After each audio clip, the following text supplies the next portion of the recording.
Good morning, everyone. Today, I'm a little bit of a nervous Nelly. Oh, John's coming in.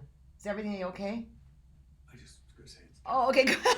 John's in the other room watching to make sure that technologically we have it going on. Good morning. I'm glad to see everybody. Today is going to be very monumental in my presentation because I'm actually going to try and sew for you. You would die laughing if you saw this setup to see how clearly unprofessional the whole thing is. It's just, I've got a camera. Well, I'll show you this. Here, the camera is taped to my table, and I'm going to be sewing with my legs around the camera and all of that. So, before we get started, I just wanted to share some things with you. First of all, I hope you're all hanging in. John and I do go out on a walk every day. I think I've missed one day in through this whole thing. And yesterday he ran around with his phone taking pictures of all the flowers that are just exploding in California right now. And that is on our Facebook on TQS. Also, speaking of that, in California, it is exploding with just beautiful, beautiful flowers and all this. Well, this is a real issue for Alden Lane because they are not mandatory services. So they've had to shut down and they've got a nursery filled with plants that need loving homes. And so what they're doing is they are taking orders over the phone. And I want to say they're the ones that host Quilting in the Garden every year. Um, so what they're doing is you can call them and you can set up your order. And basically talking now just to people in the Livermore Pleasanton area, and then they will do a curbside pickup for you. So today, what I'm going to do is I'm going to order 3 plants for my front porch, and then they will tell me what time to come get it, and then I'll either go to the front gate or the back gate. They'll tell me. They'll already have taken my money over the phone, and I'll pick up my plants. This is their primo season, and this is really not good. So consider any nurseries in your area on how you can help support them, of course, along with your quilt shop too. So that was my little infomercial for Alden Lane.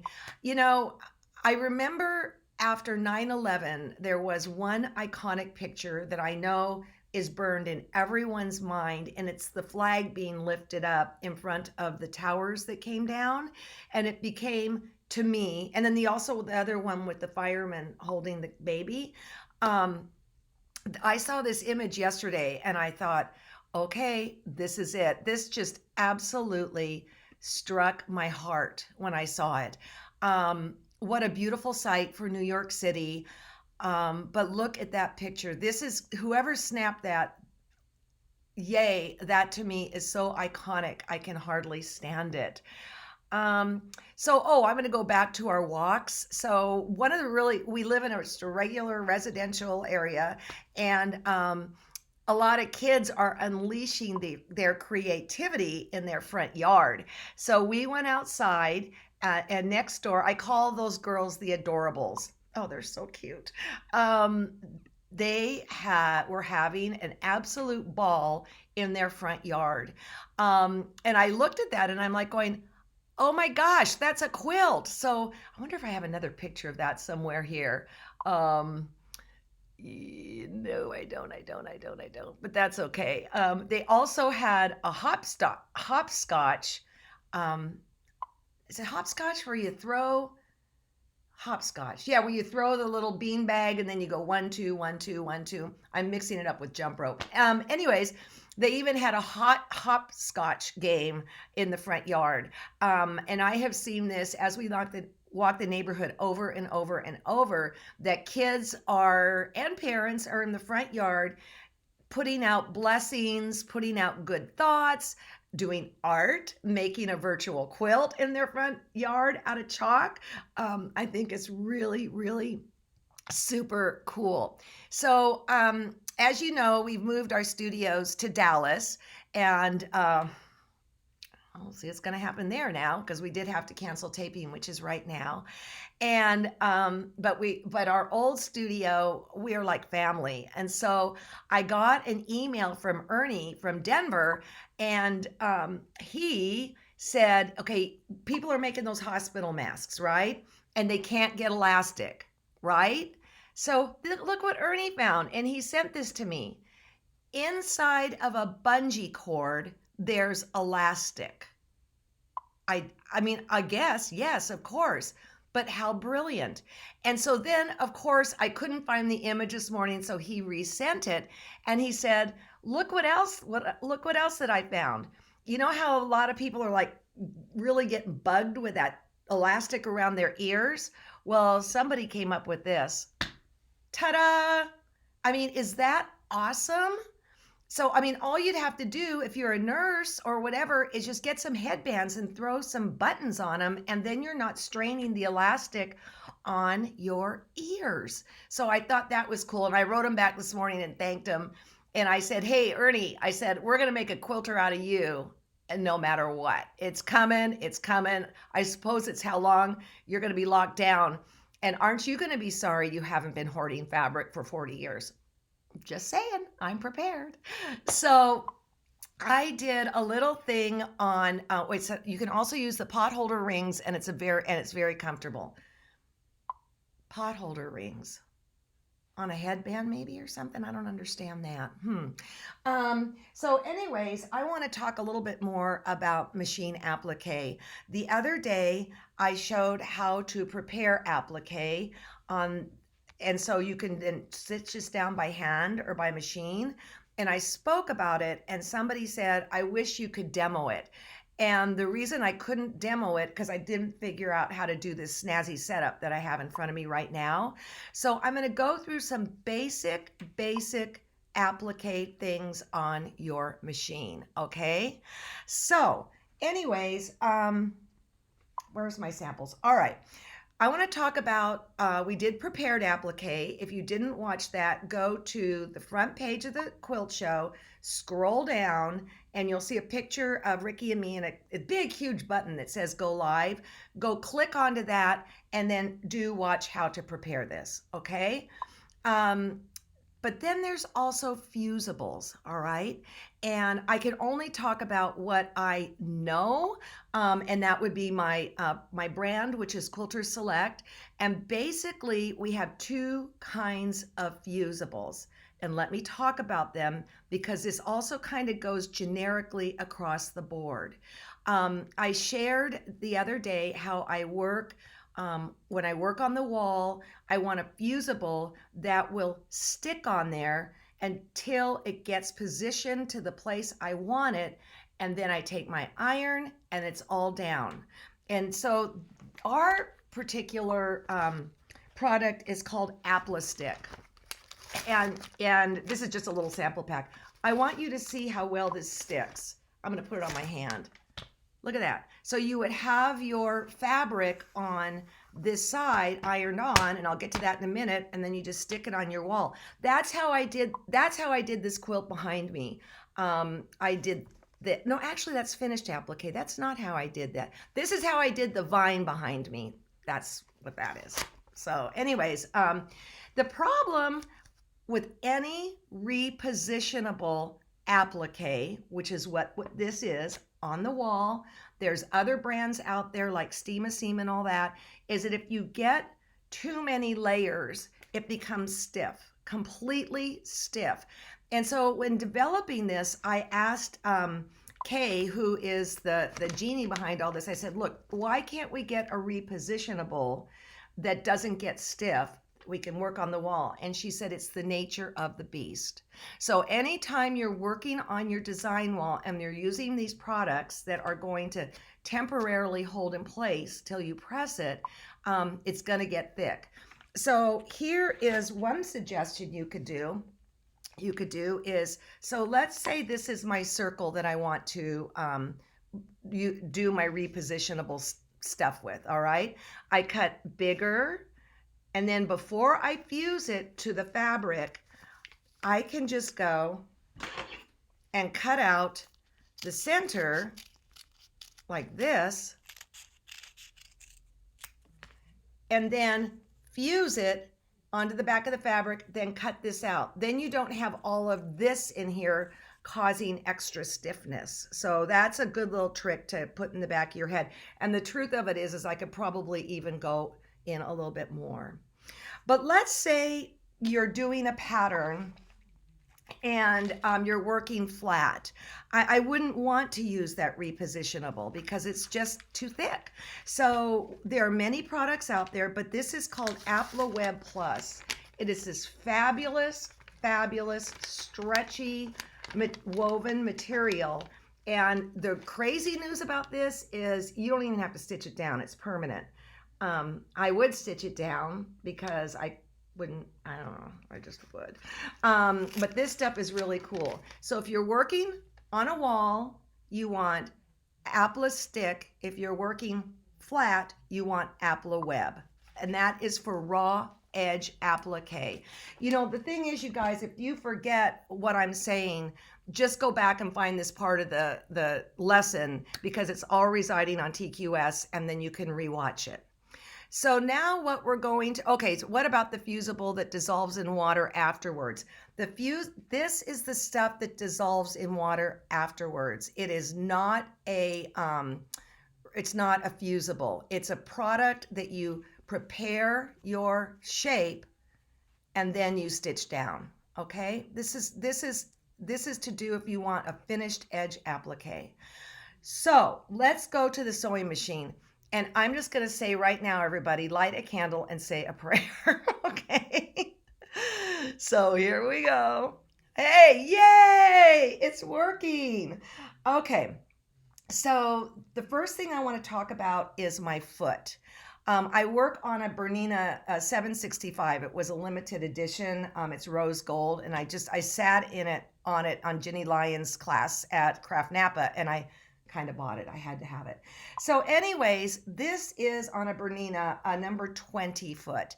I'm sure no matter what machine you have an open toe embroidery foot for all the fancy stitches. What is so cool about this foot is that you've got this kind of trough in here where your fancy stitches or whatever can feed into it. So this is a 20. I am going to put it on. I'm also going to have on my wide throat plate. Normally when I piece, I use my single hole throat plate, all right? And I am going to do a whole thing on getting the perfect 1/4 inch probably this Friday. So I'm going to put this on my Bernina. Whoopsie, get on there. This is where it's tricky. If you have a Bernina and you have a D foot on it, you must engage the dual feed. You must, or it's going to be wacky sewing. All right, so the next thing I'm going to do, I guess I'm going to do a regular blanket stitch right now. Let's take a look at this, okay? If I'm doing raw, oh good, it worked. If I'm doing raw edge, I will do the blanket stitch on the left-hand side. If I'm doing finished, I will do the defaulted blanket, not the defaulted, the adjusted blanket stitch on the right-hand side. And I will show you how to do that, so never fear. But I think we need to start with the raw edge, okay? What you're gonna do is you're going to, where is the blanket stitch? Here we go. Oh, we just looked at that one. I don't mean that one. I want, maybe I do want this one. No, I don't. Uh-oh. Okay, let's just ignore this all right now. We'll get to this in a minute. I'm just going to go to the blanket stitch, and then what I'm going to do is I'm going to clear this right now. I am going to move, because I've got this big open toe here, I'm going to move the needle all the way to the right, okay? And then what I'm going to be doing is I'm going to be using the inside of this as my guide. I am going to show you the single blanket stitch. Ricky does the double blanket stitch. the single, if it takes you 1 minute to do the single, it will take you 3 minutes to do the double. But the 3 minutes is worth it if the quilt's really going to be used and stuff like that. Okay, there we go. I also have my machine set on the hover mode, meaning when I go down, the little foot comes up. Okay, the needle position on a Bernina has to be down to do that. But here we go. I'm using the thread so that the color you can see. I am so happy with what John and I figured out. Oh, I should have tied off the end. That was my bad. But what's important here is that whenever you're going to turn the corner, you never do it when the needle is inside the shape. You always do it when the needle's outside the shape. If you do it when it's inside the shape, you're going to end up with these funky little V's. And should we just let's do Ricky's. Let's do that for fun. Okay, I'm going to go to the double, and I'm going to move it all the way to the side. And so you can see the difference.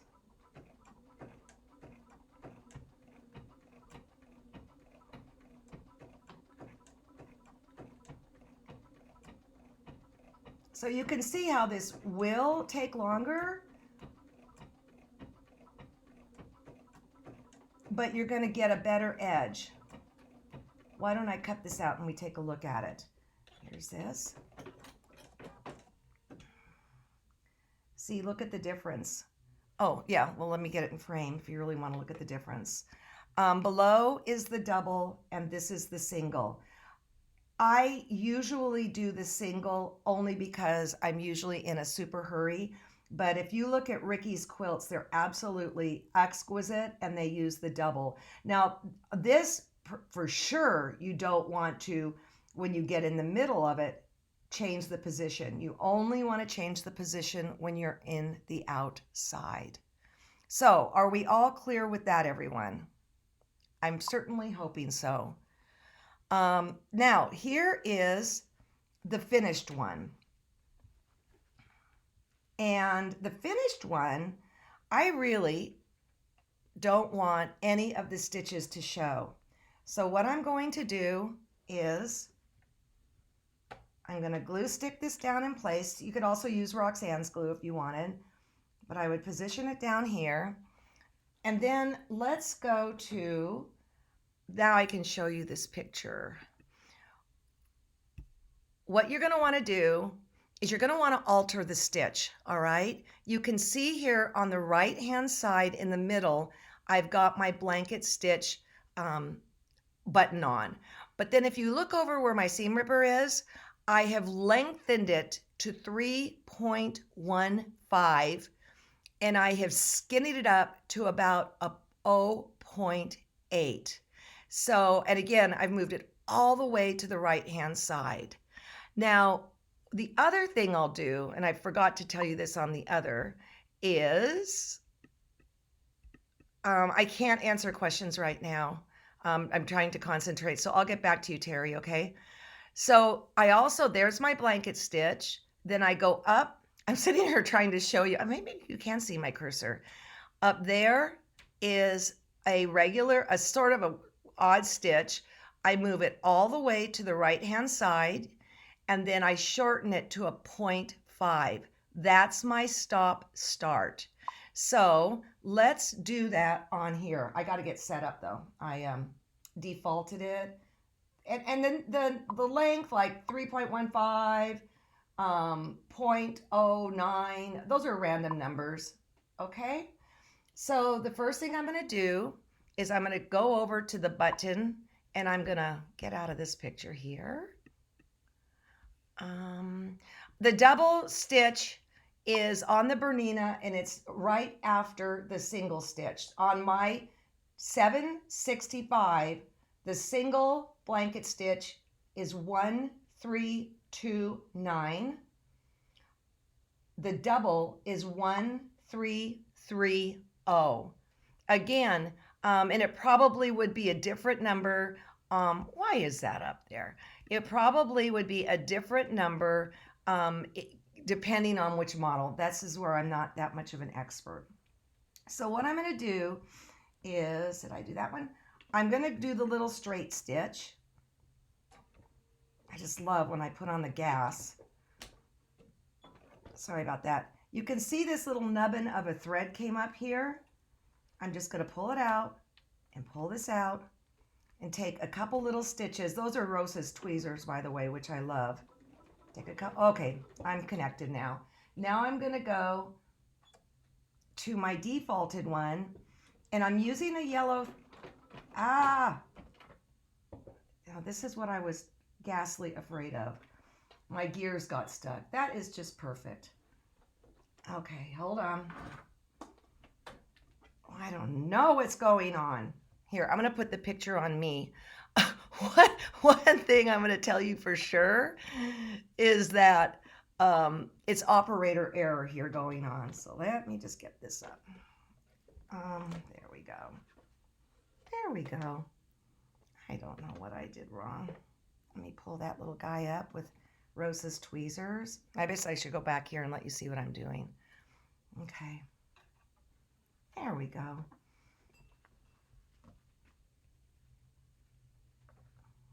I'd like to say that's embarrassing, but the truth of it is it's called That's Life, right? Okay, I'm going to secure it up. I'm going to pull that little thread out. Oh, good. I didn't have to use the tweezers this round.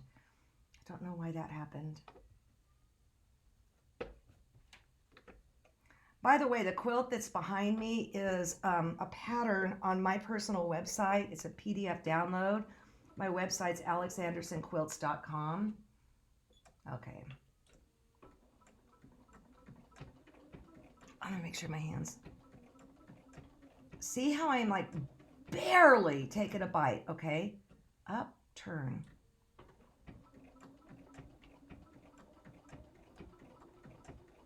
Now, of course, the smaller the circle, the more you're going to have to turn this.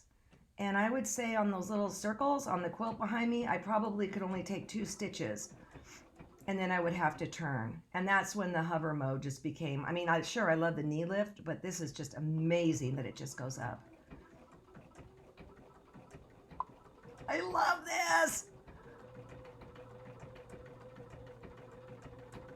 Oh my gosh, I love this. Okay, I'm going to finish it off. I'm going to go back to that little straight stitch.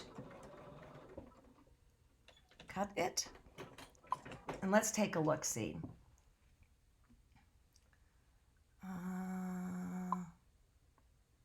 Guys, that's pretty darn good. Okay, now let me talk about thread color.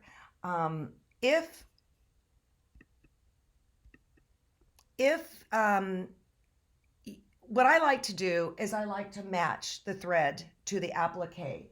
And so this is a ring of colored thread that we have. These are 80 weights and it works like silk, okay? And this is fabulous. You did this quilt using this ring, and I just put this on the top of my machine and it's just no big deal. And I talked about this in the other lesson, if I did not want to change the color that actively, get yourself a monopoly thread. This is 100 weight, Quilter Select. This is smoke, this is clear. How this is different from the others is that it has less stretch and it also has less shine. Yeah, it has a little bit of a shine, but less shine. And I always, always, always use the 80 weight on my bobbin. It's a polyester thread, and for my piecing, for my applique, for my quilting, for everything. So let me show you one. And it is available in the TQS store if you don't have a local vendor near you. I know in our area, a Wooden Gate carries my stuff. So I want you to take a look at this. This is a quilt that I did from a challenge that Ricky and I did. And he had a really wacky antique quilt. I mean, a crazy antique quilt. And then we decided we would each take our inspiration from it and make a quilt. So one of the things I loved in it were these bullseyes. Now, here's the deal. It's not that hard to piece circles, and I'll do that for you at some point. But This in here, this is all finished applique. Let me see how close I can get it. Just the way I just showed you, it's all finished.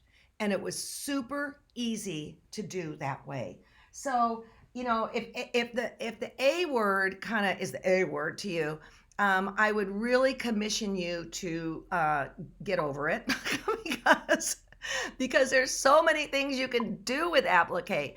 It's simply a matter of determining how you want the end and then going the right way. Okay, I'm looking at questions now. This is good.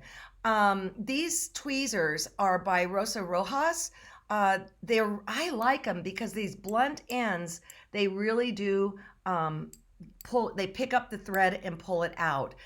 These are my favorite go-to, and they're big enough that I don't lose them. These are in the TQS store. Thank you about the quilt behind me. That quilt, let me get out of the way. I love it too. It was supposed to just be a one-day class at Alden Lane, and when I got to here, I knew that wasn't good enough. So then I got to here, and I knew that wasn't good enough. And then I did this, and I did this. The upshot of the class was it was a triangle class on all the different ways you can make triangles, and hardly anybody showed up for the class. But I will say this, I got a beautiful quilt out of it, and Angela Walters quilted it. I mean, she knocked it out of the ballpark.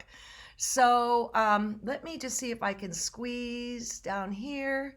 What was the stitch length again? The stitch length for the invisible applique was about a 3.3, 3.4. It's not a locked in number, and the width is a 0.09. That maybe I actually can get down to a 0.07, but you'd want to start with a 0.09 or just a 1.0 until you get it. Okay, do you ever use Superior Monopoly? Is you don't have a matching thread? Well, I've used Monopoly, but I'd rather use my brand. But yes, Superior. Here's the thing about monopolys, you guys. You don't want a monofilament. You want a monopoly. Why? I'm pretty sure Aurifil has one. Quilter Select has one. Superior has one. But you want the polyester. That is super important. Okay. Do you turn points and V's? How do you turn points and V's? So how I would turn a point and a V, let me go get a point and a V. Hold on, I'll be right back.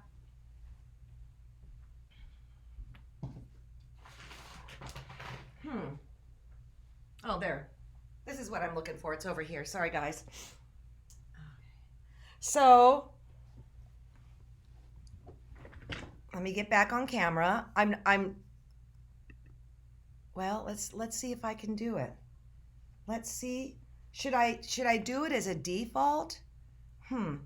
Well, I'm now it's all set up this way. What I'll do, get up here, guy, is I'll come down, and then in the most bestest world, I can get one right here, one that's going straight across. Oh, this is another tip that I learned from Pat Hawley on the Quilt Show. The back here, this part of your presser foot indicates exactly where the stitch, it's going to parallel the stitch. So if this is like this, the stitch is going to be going this way. So you want to use this as a tool as well as the inside of your foot. I hope that makes sense. Then up here, the same thing. In a perfect world, I would want to get a stitch down here, going straight across. Now, does that always happen? Heck no. Okay, I think we've got it. I think we are good. Stitch length, points. Could you use a circle attachment, Lucille? I don't think so. I have to think about that. I don't think so. It's just too easy to be able to just do it without that thing. Although I do love the circle maker. Do I use a stabilizer under my work when I'm doing the stitch? Okay, that is a very, very good question. If for some reason it starts to bunch up, like, or it starts to pool like that, and that will happen like with this close zigzag stitch, yes, I have a product called Tearaway. It's very lightweight, and yes, it will stop that mess from happening. But typically, with the product that's already in the circle, it will be okay. But if it starts acting wacky, absolutely use a stabilizer. Um, Mine's really lightweight.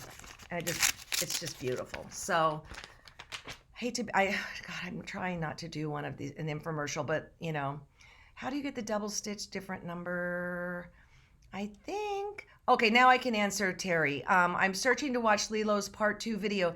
It's not a video, you guys. It's a printable PDF on design. It's on design. It comes out every Wednesday. It comes out every Sunday. It's in your email box when you open your newsletter. So it is not a video, all right? Although she is going to be on the show. She's doing a book, and I'm really excited. Okay, the pattern for the quilt behind is from my personal website, Alex Anderson Quilts, and it's a PDF. So I don't even have to get it in the mail to you. All right, let me go down to the bottom. Jake, you are teaching yourself to hand piece. Oh, the other thing. Oh, Lilo. Is that you, Lilo? You can print the blog lesson as a PDF. You can do that too. You can download it, whatever. In fact, I sent out an e-letter that said print it out. And Julie Scribner edits my stuff. She said, Alex, that's old school. And I thought, yeah, I am old school. And I'll tell you the other thing with this whole coronavirus thing. When they said it hits old people, all of a sudden I realized I'm the old people. It's me. When did this happen? So I want everybody to be safe and enjoy what you can of this. Turn off the news. Just turn it off. Here is the news right here. This is all you need to know. It's bad, okay? You need to self-quarantine. You need to take care of yourself, take care of your peeps, and even if your state is not saying self-quarantine, you need to do it. There's your news. Have a great day, everybody. Thank you for joining me.